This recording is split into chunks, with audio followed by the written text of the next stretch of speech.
Muito bom meio-dia a todos, né? Porque às 12h01, nem à tarde, nem amanhã, né? Estou bem no meio. Nosso tempo é limitado, vamos tentar manter a disciplina aí para não causar nenhum problema de ter atrasos na grade. Então vamos começar estritamente na hora para poder aproveitar bem esses 50 minutos que a gente tem aqui para conversar. O título da palestra é uma provocação, né, imediata, direta, e, na verdade, é uma tentativa de fazer com que a gente olhe para si mesmo e tente absorver ou aceitar ou assumir a nossa participação ou a nossa parcela de responsabilidade nos eventos que desencadearam no PRISM, no monitoramento pelo governo norte-americano das redes, e como é que a gente pode ou deve imaginar uma solução, um caminho alternativo para tentar ir de encontro a essa situação. Então, é difícil o primeiro passo, que é aceitar que nós, que cada um, tem responsabilidade nisso.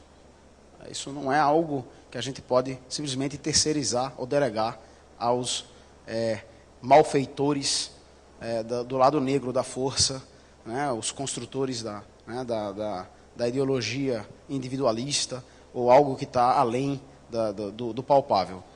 Eu, você e todos nós temos uma parcela de responsabilidade nisso, e do porquê isso está acontecendo e como isso está acontecendo.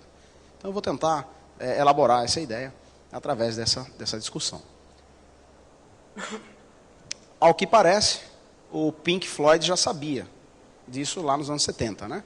Fizeram a capa e avisaram a todos de que o espectro era já muito mais amplo do que se podia imaginar.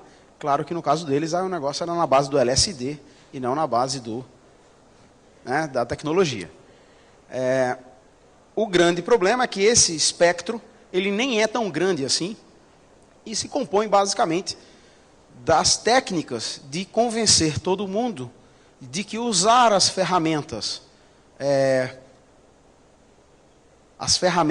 e as redes devassas é algo cool, é algo bacana, é algo legal. Não, isso aí é tranquilo, né? Como se liberdade e devassidão fossem sinônimos, ou como quando você convida alguém a entrar na sua casa, você dá o direito a ele de vender o seu sofá.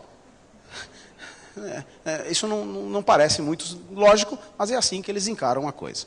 Então, quando você fez o seu Gmail, quando você usa o seu Skype, ou quando você usa o seu Facebook, na verdade, você aceitou alguns termos embutidos ali.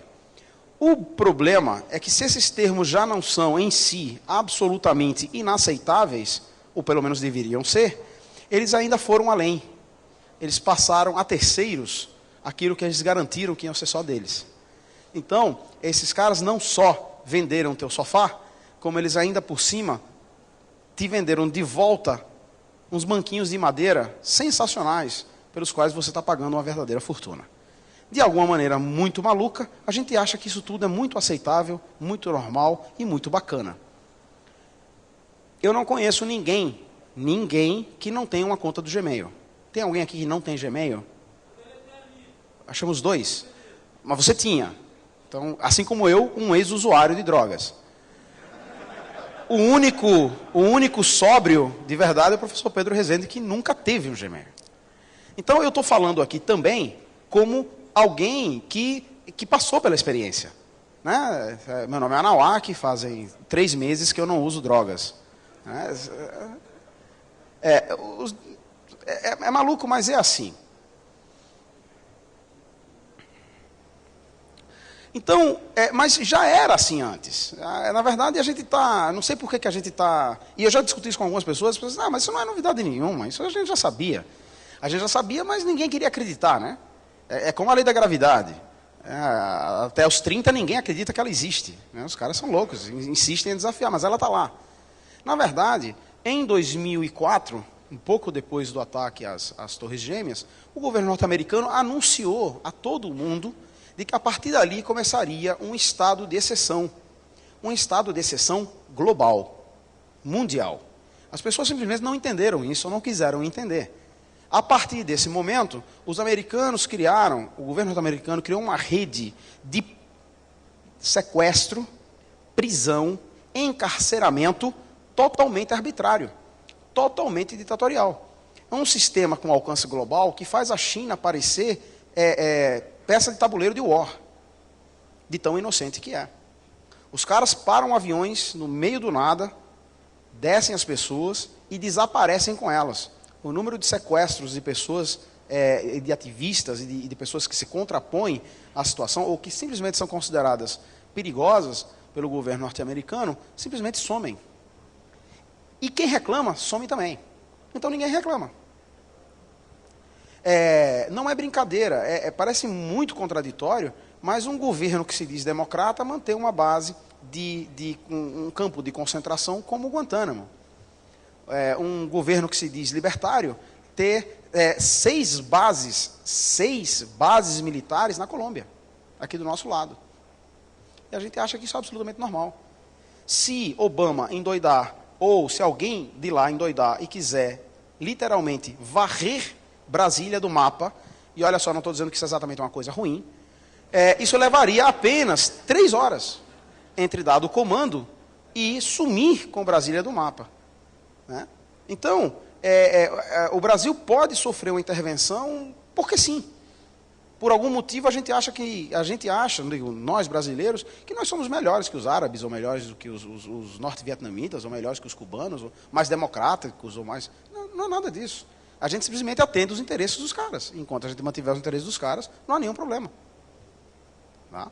Então, em 2004, sai o Patriot Act, e em 2002, imediatamente após o 11 de setembro, sai o programa Carnivore, que já era conhecido, já fazia um monitoramento de rede desde 2002. Isso foi amplamente discutido, inclusive se ventilou na época de que eles usavam Windows para fazer, aliás, se usava Linux para fazer esses monitoramentos, que eram uns clusters enormes e que estavam varrendo toda a rede. Junto com o programa Carnivore, foi lançado também uma série de emendas de leis que foram aprovadas especialmente na Europa, que passaram a proibir criptografia. O mais ridículo é o da Inglaterra, que começou a proibir a criptografia de mensagens de e-mail, e na justificativa da lei está escrito, porque se criptografar, nós não conseguimos monitorar. Então, eu te proíbo de você guardar segredos de mim. O problema é que o mundo em geral, não é tão inepto quanto parece, e as pessoas começaram a criar seus mecanismos de controle, seus mecanismos de reserva. E aí eles encontraram outra maneira de burlar isso, que são as redes sociais devassas e as ferramentas de comunicação devassas. Né? Então, todo mundo acha bacana, né? Tem um aplicativo do Facebook, tem um aplicativo do Gmail, e agora você faz o que eles queriam que você fizesse, só que você faz muito mais. Muito mais. Tá? Inclusive publicando composições biológicas não reconhecíveis necessariamente, né? Ou situações de vida que não deveriam ser publicadas, ou situações financeiras que não deviam estar acessíveis, ou simplesmente eu gosto de pizza de pepperoni. Ninguém precisa saber que você gosta de pizza de pepperoni. Só você e o cara que te fornece a pizza.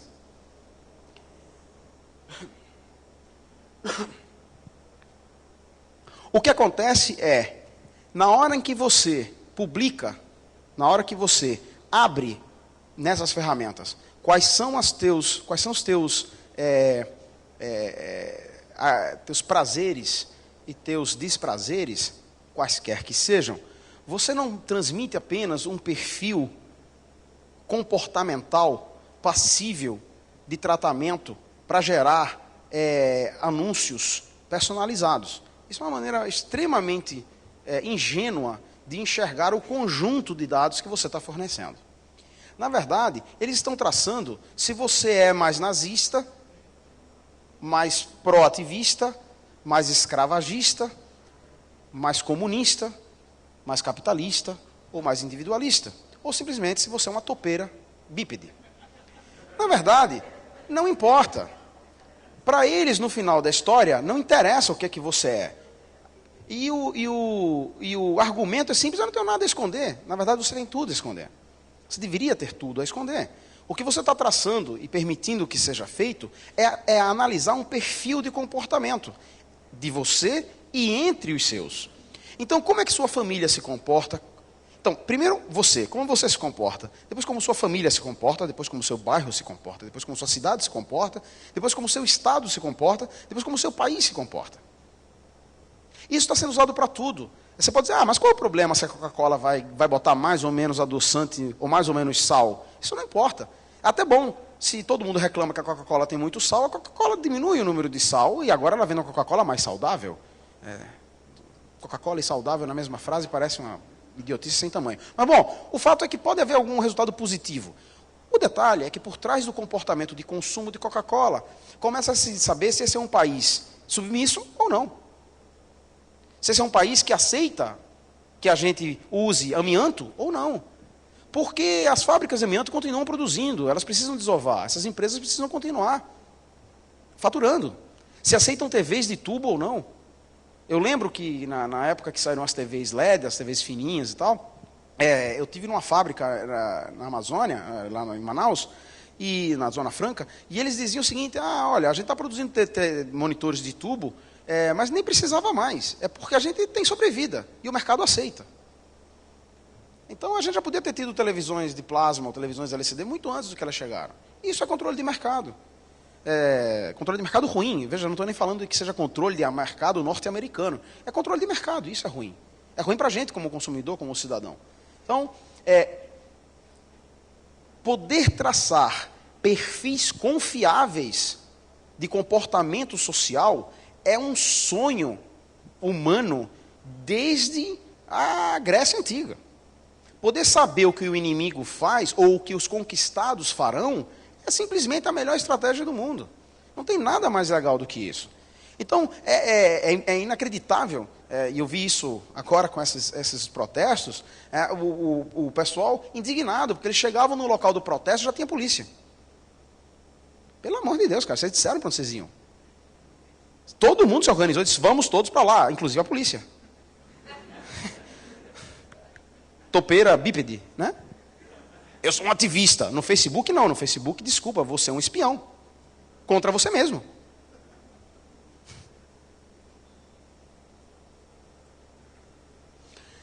Mas eu não tenho nada a esconder. Se eu não tenho nada a esconder, eu não tenho nada. Eu não estou nem aí que me monitorem. Eu não estou nem aí. E parece que não estamos mesmo. Análise biométrica. GPS ativos nos nossos celulares. Cara, faz algum sentido que quando a Apple soltou os primeiros iPhones, ele viesse com um rastreador embutido ativado, sem dizer nada a ninguém, e quando se descobriu que havia isso, a fila do iPhone seguinte foi maior ainda para comprar? Se isso não é complexo de Estocolmo, se isso não é gostar de sofrer, eu não sei o que é.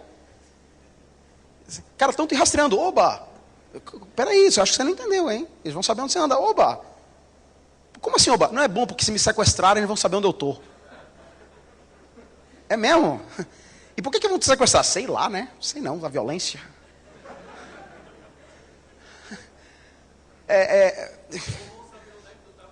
Ou vão saber onde tu está para te sequestrar, o que é ainda mais grave.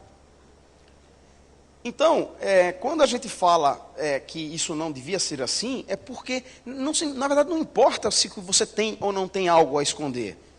O que importa é que ninguém deveria saber o que você não tem a esconder. Porque saber o que você não tem a esconder, somado com o que todo mundo não tem a esconder, permite traçar perfis sociopolíticos, religiosos de dominação. É simples.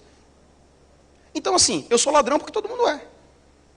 Não importa se todo mundo é, você não deve ser um ladrão. Eu jogo lixo no chão, afinal todo mundo joga. Não importa se todo mundo joga, importa que você não deve fazer isso. Então, o teu comportamento individual é que afeta o coletivo. Esse é que é o problema. E, infelizmente, especialmente nas sociedades terceiro-mundistas, que estão mais, é feio dizer isso, mas mais habituadas a estados de exceção, especialmente nos últimos 100 anos, criou-se a história do quem não deve não teme. E essa técnica de coerção social foi amplamente usada nos processos ditatoriais.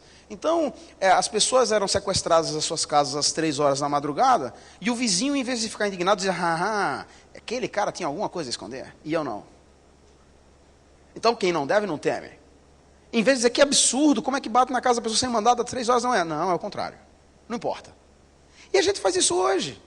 A gente tira sapato para entrar nos Estados Unidos, a gente tira o cinto, não pode botar a mão no bolso, porque a gente quer ir lá conhecer a Disney World.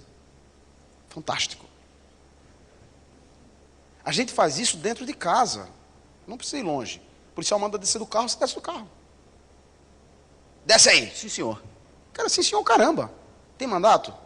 Tem motivo? Vou ligar para o meu advogado. Você está ferrado, vou te passar um processo. Mas é assim, o policial não pode mandar você descer do carro sem um motivo plausível ou sem um documento. Mas a gente está habituado a, quem não deve, não teme. Então a gente obedece. Se todo mundo obedece, viva. Quando a gente não obedece, gás lacrimogêneo, bala de borracha, cacetete, cavalo, em cima, ponto. E a maioria fica em casa dizendo o quê? Esses baderneiros aí, ó. Eu não. É a lógica do não é comigo, não tem problema. O problema é que agora é contigo. Agora não tem mais desculpa. Agora não tem mais eu não sabia. Estão te monitorando. Estão te monitorando continuamente. Diretamente, de maneira eficiente e eficaz.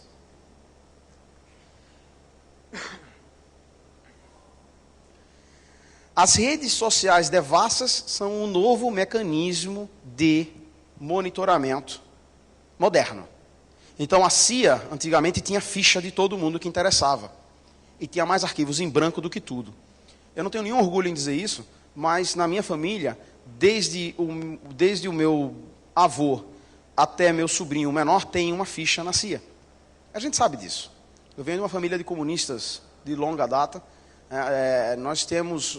a gente vive num mundo um pouquinho mais paranoico do que o normal, por conta das agressões e dos problemas e dos estados de exceção que a gente já viveu na vida. Então, a gente conhece isso de perto. Quando eu fui tirar visto para ir, se Deus permitir, pela última vez aos Estados Unidos, a primeira pergunta do cônsul, eu não fui atendido por um atendente, eu fui atendido pelo cônsul, foi o que eu tinha feito com o meu passaporte mexicano. E ele já sabia o que eu estava indo fazer, já sabia de onde eu estava saindo, ele já sabia que ia deixar eu entrar, ele só queria saber se eu tinha cara de árabe ou só tinha cara de brasileiro mesmo. Tá? E esse estado de exceção é muito inconveniente, porque você está sendo monitorado. E a CIA trocou a espionagem direta, a espionagem de ouvido, a escuta telefônica, por enfiar um escuta em cada um de nós. Todo mundo tem um escuta no bolso hoje. A popularização dos celulares e a popularização das redes sociais. Eu não preciso mais te espionar, você se espiona para mim. Me conta o que você fez hoje. E você me conta, feliz da vida, tudo que você fez hoje. Eu sei exatamente se você está se comportando bem ou mal, se você bem quisto ou não quisto, se eu vou te conquistar hoje, se eu vou te conquistar amanhã, se eu preciso acionar minhas bases aéreas ou não, se eu preciso acionar meus exércitos ou não. E você faz parte disso. Mas eu quero usar. Eu não estou dizendo que você não queira usar, estou dizendo que você está usando a ferramenta para o lado errado.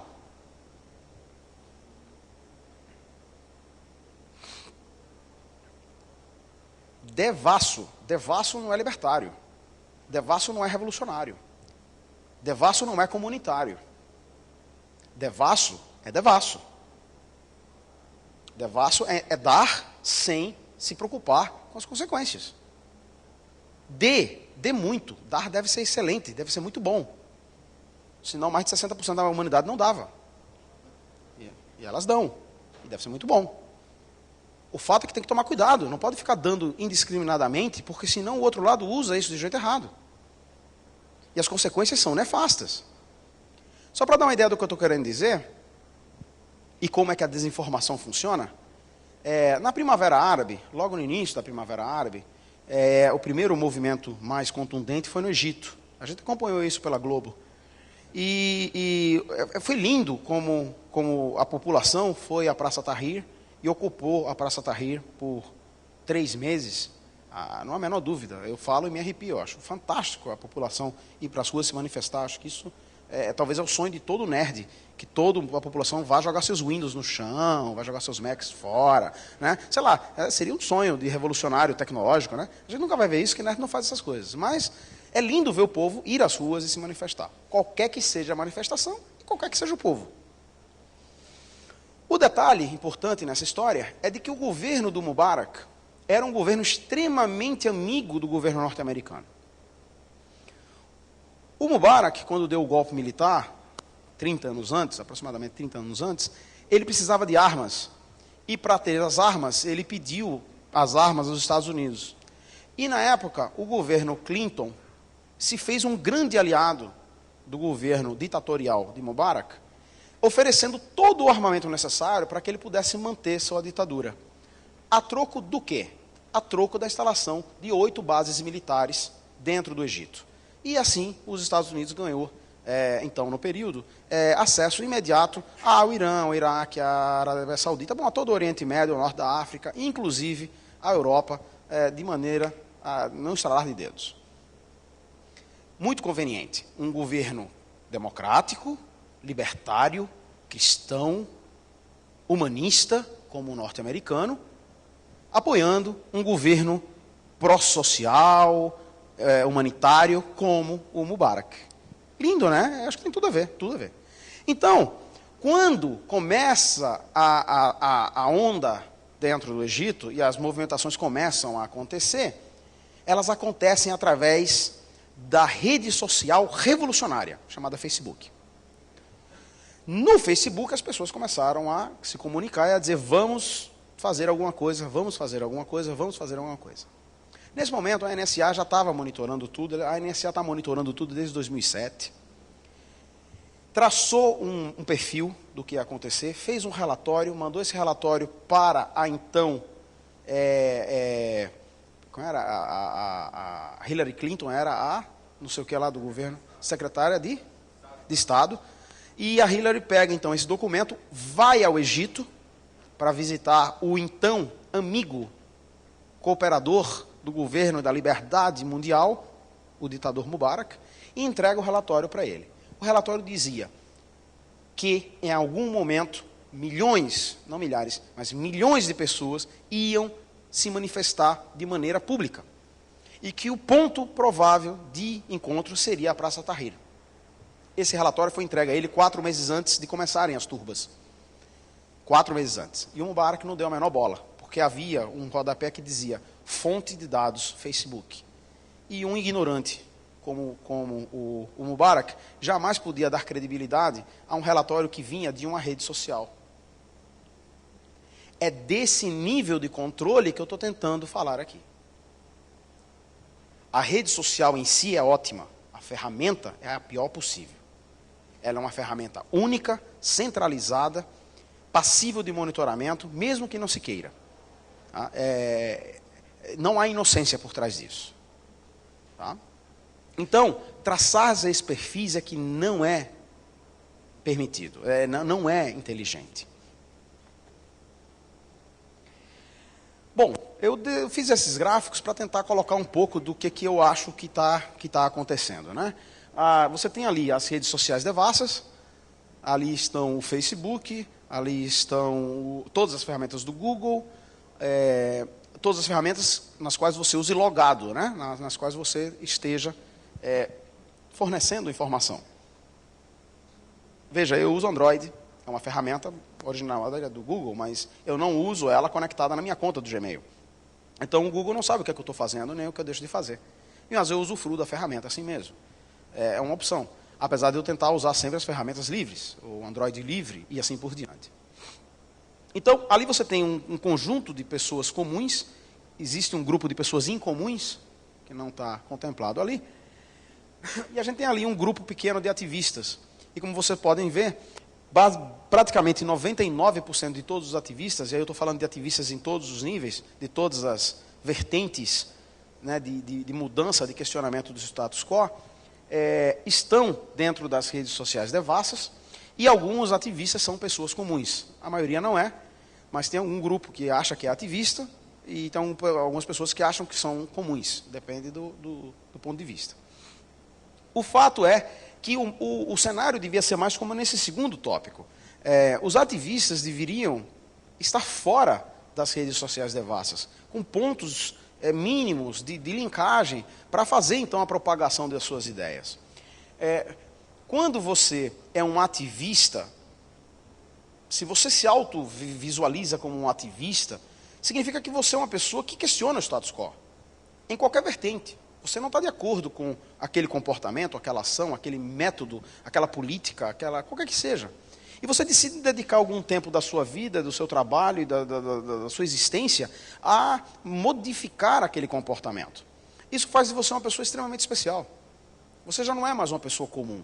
Você não está torcendo para chegar na sexta-feira, encher a cara e ver o futebol do sábado e a novela das 8. Você está vendo um pouquinho menos de novela, bebendo um pouquinho menos e escolhendo jogos de futebol para poder dedicar algum tempo a discutir política, ideologia, tecnologia, ecologia, verborragia, sei lá, qualquer outra coisa, não interessa, qualquer gia.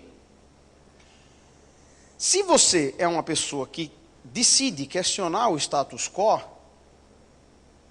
então você tem que ter, ou você terá naturalmente, o discernimento entre aquilo que é terrível e o que é razoavelmente bom. Essas ferramentas são terrivelmente ruins.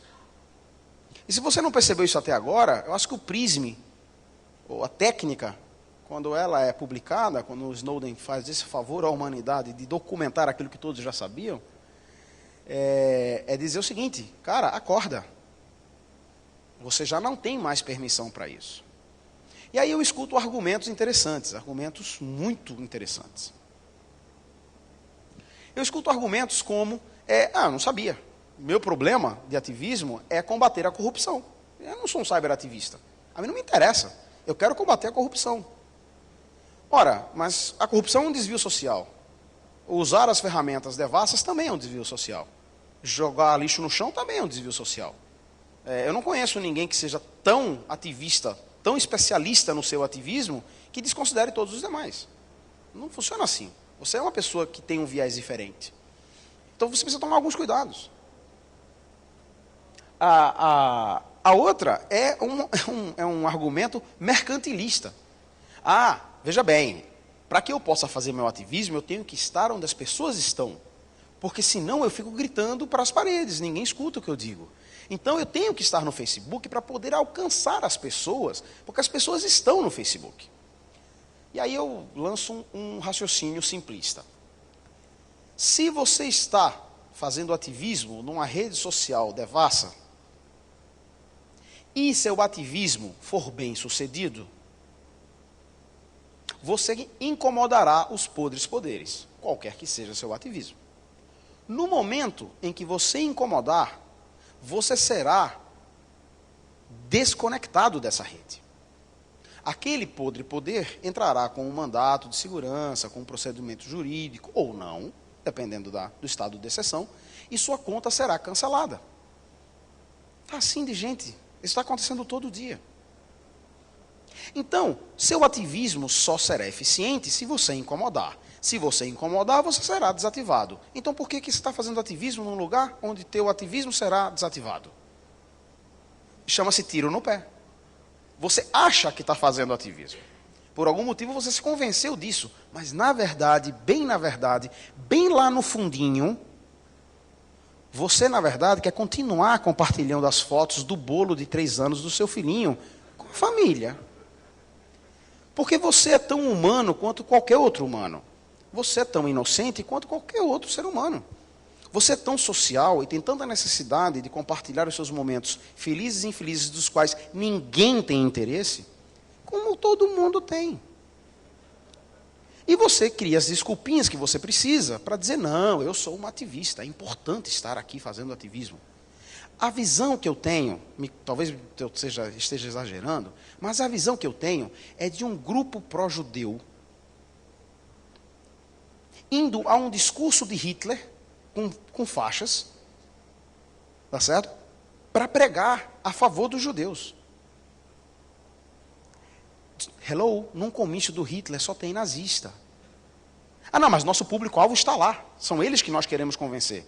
Ok, eu estou indo para casa, tá? Nesse eu não vou. Porque provavelmente o resultado não vai ser bom.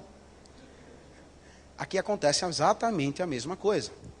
O que nós precisamos é ter consciência de que o que nós defendemos, o nosso ativismo, não é um produto. Nós não estamos vendendo Coca-Cola.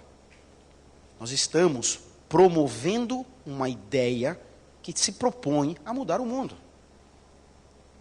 Não dá para mudar o mundo ou defender as criancinhas calçando Nike. Não faz o menor sentido. Não dá para promover o software livre usando iPhones, iPads, Macs e Windows. Desculpe, você está sendo um absoluto ignorante. Não há desculpa.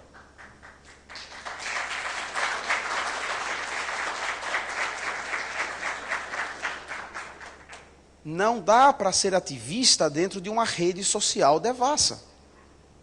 Vocês precisam, e eu preciso, eu por coincidência dei esse passo um pouco antes, mas estão todos convidados a usarem redes sociais federadas, livres e seguras. A rede social é ótima, o problema é a ferramenta.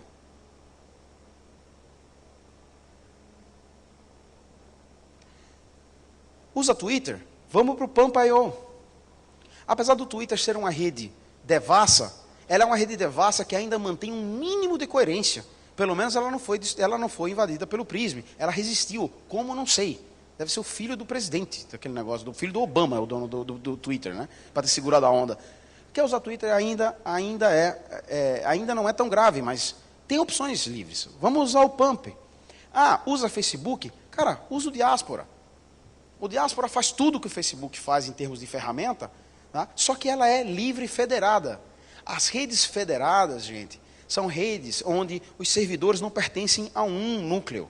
Você, inclusive, como bom nerd, pode subir seu próprio servidor Diaspora e fazer join na rede Diaspora e compartilhar com todo mundo. Então, se um servidor for invadido, se um servidor for monitorado, se um servidor cair, a rede inteira continua intacta, segura, salva.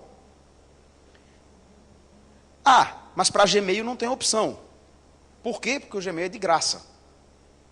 Tem opção sim, só que você vai ter que pagar. E aí vem a máxima, que não sou eu que estou dizendo, todo mundo sabe. Se você não paga pela ferramenta, você é o produto. Então, ou você se vende, ou você paga. Pague, contrate uma conta de e-mail num provedor. É ridiculamente barato, custam 4, 5 reais por mês. Tem um e-mail seguro. Ah, com todos os recursos. Compartilhar calendário, compartilhar agenda, compartilhar tarefas, compartilhar tudo. Tá? Funciona. O Zimbra é uma ferramenta livre que faz isso por você. Ah, eu quero bater papo, eu só faço isso por Hangout e por Skype. Bem-vindo ao monitoramento online. O Skype está num nível de monitoramento tamanho que se você colocar a sequência URL, usuário, senha, pode ficar monitorando os logs do Apache, em seguida aparece a tentativa de login. De imediato. Os caras não estão nem vergonha na cara mais de negado que estão fazendo monitoramento ativo. Bom, uso o Jitsi. O Jitsi, só para dizer é um cliente XMPP que tem clientes para todas as plataformas operacionais. E dá para bater papo, dá para fazer tudo igualzinho o Skype. De maneira livre, segura, privada. É muito lindo você abrir o Jitsi, ver um cadeado e ver teu certificado sendo ativado. O bate-papo é encriptado. Isso é segurança. Eu uso o Dropbox. Eu tentei procurar um substituto imediato para o Dropbox e não achei. Eu não achei essa solução. Hein? O OnCloud. O problema do OnCloud é que você tem que instalar, você tem que ter um servidor, tem que botar no ar. Eu não encontrei nada que você pudesse de imediato lá e criar uma conta e ter espaço. Então eu criei um. Eu não vi. Eu criei um, chamei de Sua Nuvem e está disponível para todo mundo.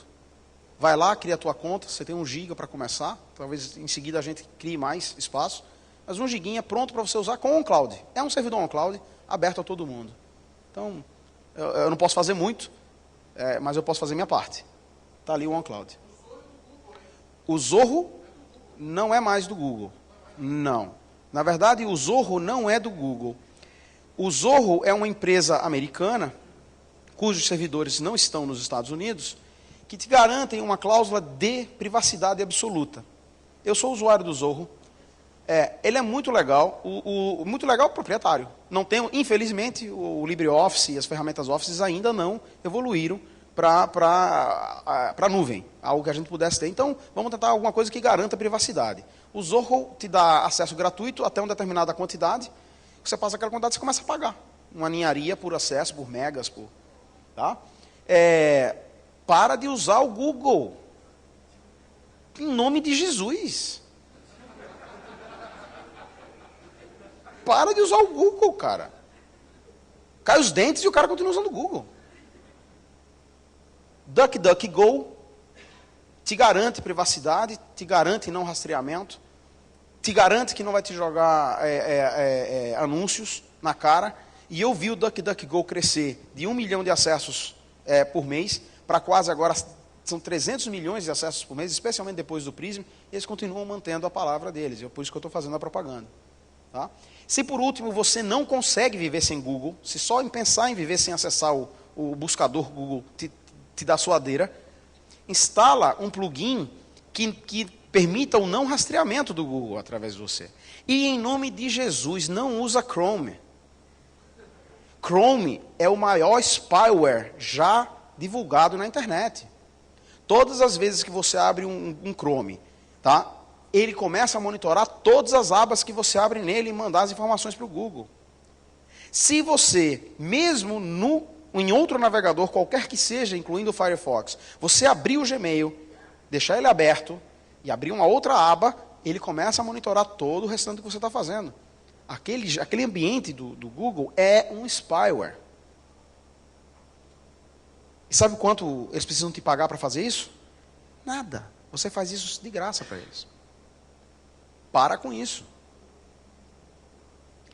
Ah, mas eu uso o celular e lá tem um Android e eu quero minhas conveniências. Bom, tem um Android livre, que é o Cyanogen. Ah, mas eu não quero tirar meu Android, eu não sei reinstalar um Android, eu não quero correr o risco de perder meu tablet, eu gastei muito dinheiro. Tudo bem, tira a tua conta do Google, vai lá onde tem conta do Google, tira a conta do Google. Acesse o Google via IMAP, se é que isso é tão fundamental, se você não quiser criar um outro. Isso já elimina o rastreio. E aí vem uma pergunta clássica, e como é que eu instalo os softwares então? Porque eu só tenho o Google Play. Não, não tem só o Google Play. Você tem o F-Droid e o Aptoide, que te instalam aplicativos, os mesmos que estão lá no Google Play, eu não estou nem discutindo a liberdade desses aplicativos, sem rastreamento. É só isso. Não se permitir rastrear já é um primeiro passo importante.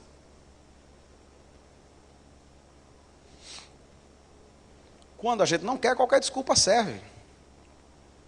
Para de achar que não dá para fazer nada.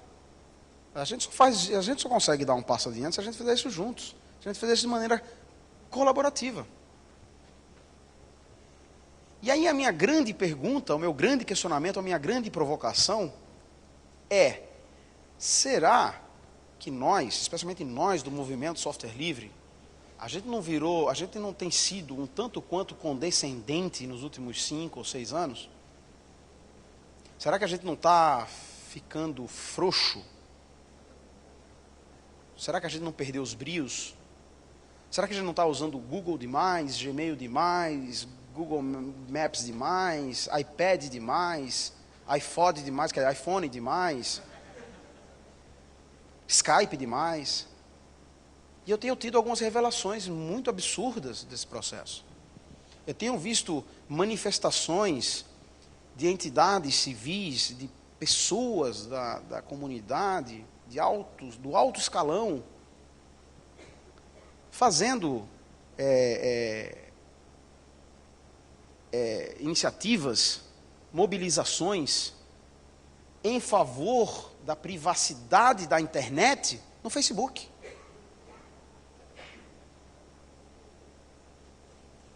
Não faz o menor sentido. Usar a ferramenta do inimigo, independente do fim que você se proponha, ajuda o inimigo.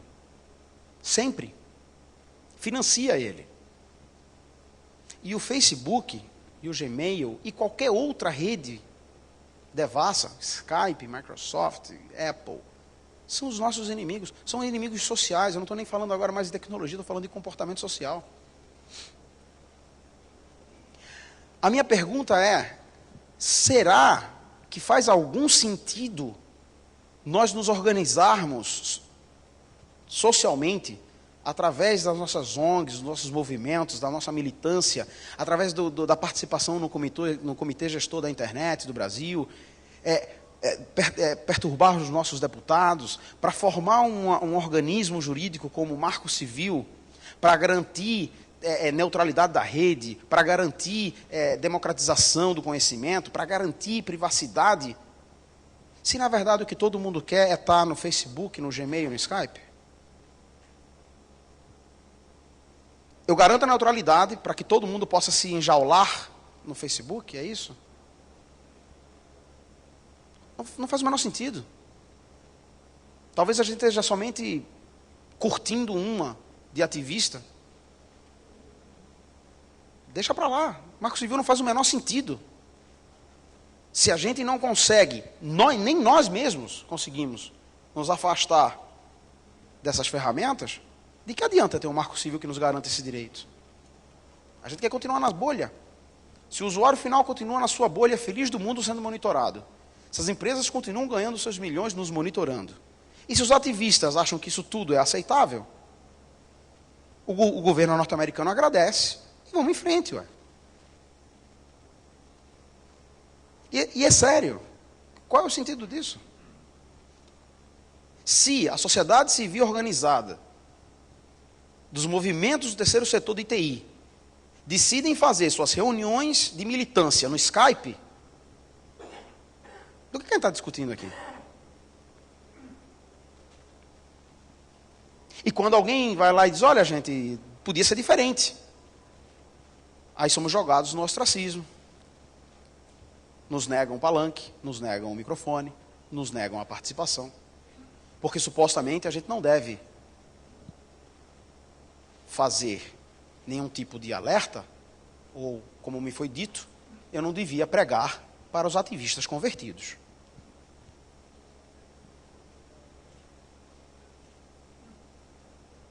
Mais vontade de chorar do que de sorrir.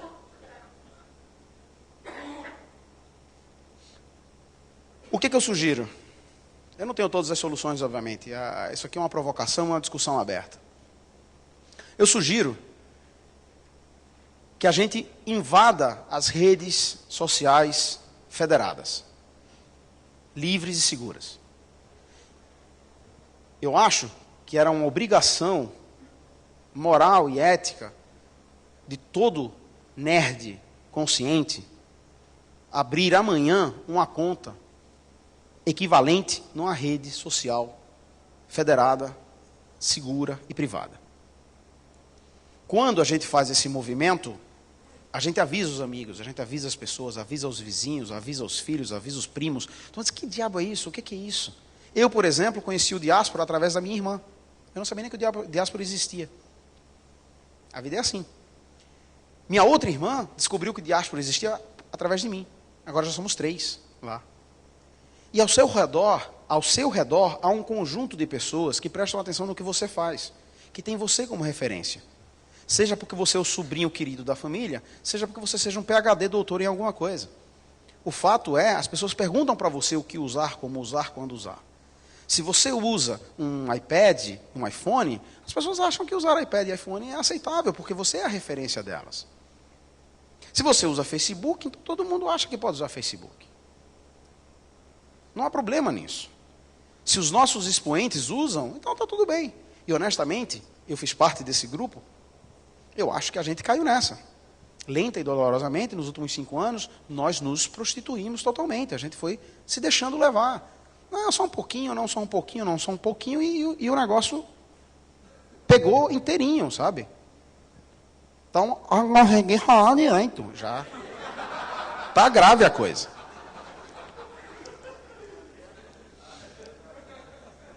uma vez que as redes federadas estejam dominadas, e elas provavelmente estarão dominadas só pela gente, porque a gente vai fazer uma migração, mas não vamos ser ingênuos aqui, que todo mundo vai migrar junto, não vai ser assim. Mas o Facebook começou com poucos usuários, o dia tem que começar. Uma vez que a gente faça essa movimentação, a gente leva um grupo de pessoas para lá, a gente cria uma massa crítica, a gente já tira algum peso de cima daquela rede social devassa.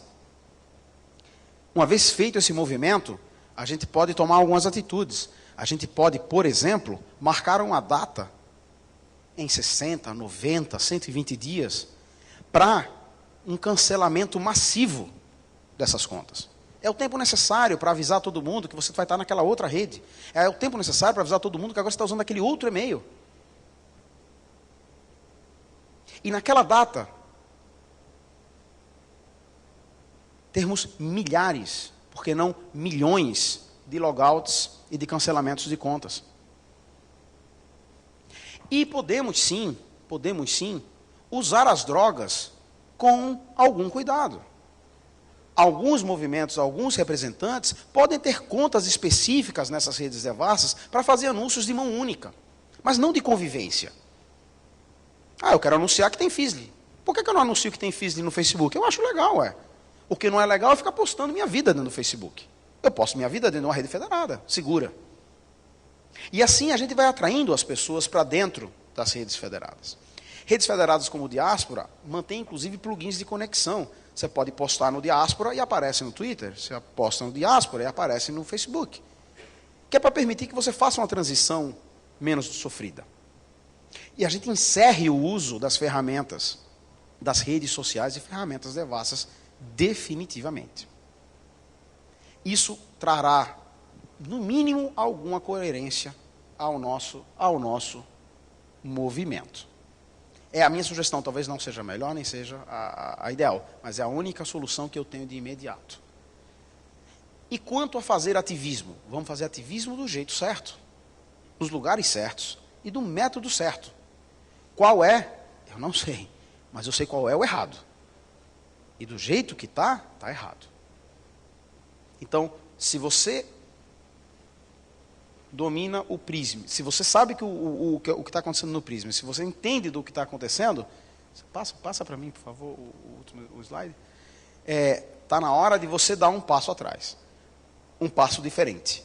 A minha pergunta é, jogar um Prism no ventilador melou todo mundo. A pergunta é, você vai se limpar ou não?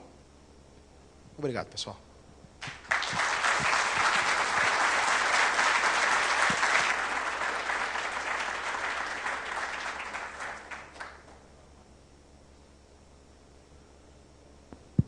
A gente tem um tempinho para perguntas, alguma coisa assim? Alguém quer perguntar? Você tem uma colocação para fazer? Pois é. Desculpa não ter te cedido espaço naquele momento, mas a catarse estava acontecendo naquele momento. Em que momento quando ele criou, o Zuckerberg criou, em que momento que ele começou uma coisa na faculdade lá com o brasileiro, em que momento que a NSA chega e fala, nós vamos monitorar? É uma proposta deles, é uma imposição, é um contrato, eles já estavam por trás querendo fazer isso, e o que vai impedir que aconteça o mesmo com a diáspora?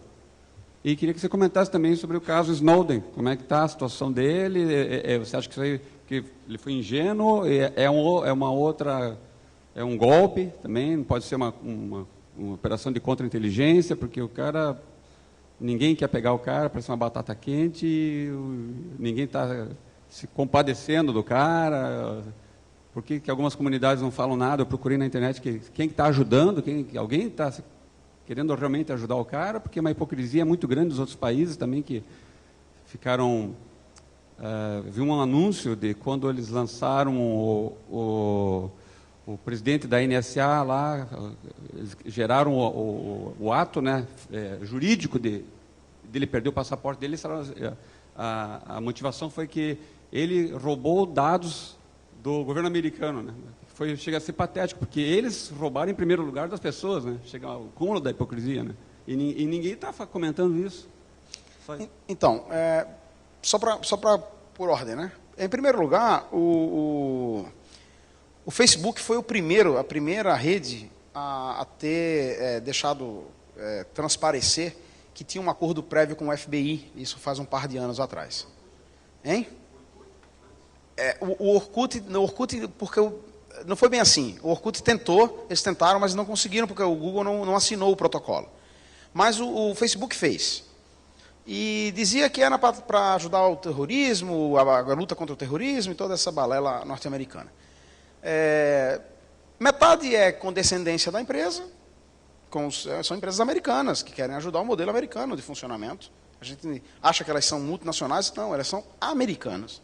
E atendem à legislação americana e ao modo americano de ver o mundo, que nunca foi democrático, nunca foi humanitário, nunca foi igualitário.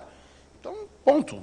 Quando todo mundo conseguir enfiar na cabeça de que o governo norte-americano é imperialista, sempre foi, e a gente parar de achar de que eles fazem as coisas democraticamente, aí a perspectiva muda. Em segundo lugar, mesmo que a empresa decida se contrapor, e aí há boatos de que o Google se contrapôs, tentou se contrapor e que não cedia as coisas, eles vieram a público tentar negar e o caramba, não tem opção.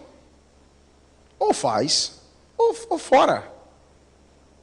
Não precisa muito, não. O Julian Assange é uma vítima notória do que o poderio norte-americano comercial pode fazer. Você não consegue doar dinheiro para os caras. O sistema bancário mundial nega doação ao Wikileaks. Ponto. Você tem que fazer isso através de outros mecanismos. Porque os norte-americanos controlam todo o sistema financeiro mundial.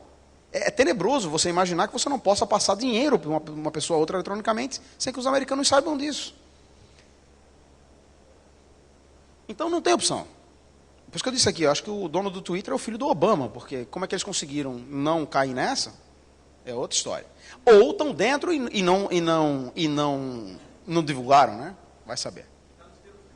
Pois é, que é passivo de monitoramento. Com relação ao Snowden, na minha opinião, ele é um Dom Quixote. Ele é louco. Louco de amores. Ele é um apaixonado pela vida, ele é um apaixonado pela... E eu acredito isso à juventude dele. Ele se meteu de maneira meio que irresponsável, talvez. Talvez se ele tivesse 50 anos, ele não faria. Sei lá. Mas ele fez. E vai ser crucificado por isso. Vai ser jogado na lama, inclusive por nossa própria culpa. A inércia, a falta de apoio é nossa. Quantos aqui descadastraram, cancelaram a sua conta no Google? Pois é. Quantos aqui saíram do Facebook? Esse é o tipo de apoio que o Snowden tem. Se a gente se organizasse, se fôssemos milhares saindo, se fôssemos milhares gritando, se fossem milhares como chama? Repercutindo o nosso desgosto contra essas companhias, contra essas empresas, talvez houvesse um efeito diferente. Como houve com o Wikileaks. O Assange tem um apoio muito maior, porque houve uma movimentação pró-Assange em cima da insatisfação política daquilo que ele revelava com os leaks, com os cables que ele liberou. Aqui não está acontecendo nada. Por algum motivo, todo mundo está com raivinha do governo americano. Quando você precisa lembrar que você não assinou nenhum contrato com o governo americano, você assinou com as empresas as quais estavam te prestando o serviço. Ele vai ser frito, vai ser bem fritinho. Provavelmente vão terminar pegando. Provavelmente ele vai terminar seus dias em Guantánamo, se é que ele não some antes. Porque se puderam parar o presidente Evo Morales durante 13 horas, sequestrado em Viena, negando espaço aéreo para que ele sobrevoasse os países da Europa, eu fico com muito receio do que eles farão com o Snowden.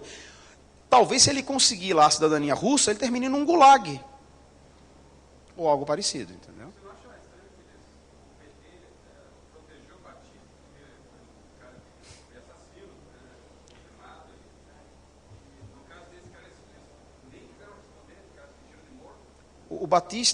O Batista foi um revolucionário, o Batista foi um militante político de alta ordem, defendeu o socialismo, defendeu o comunismo e a ordem igualitária humana, é um herói, deve ser tratado como tal, e o Snowden não está muito atrás dele, não.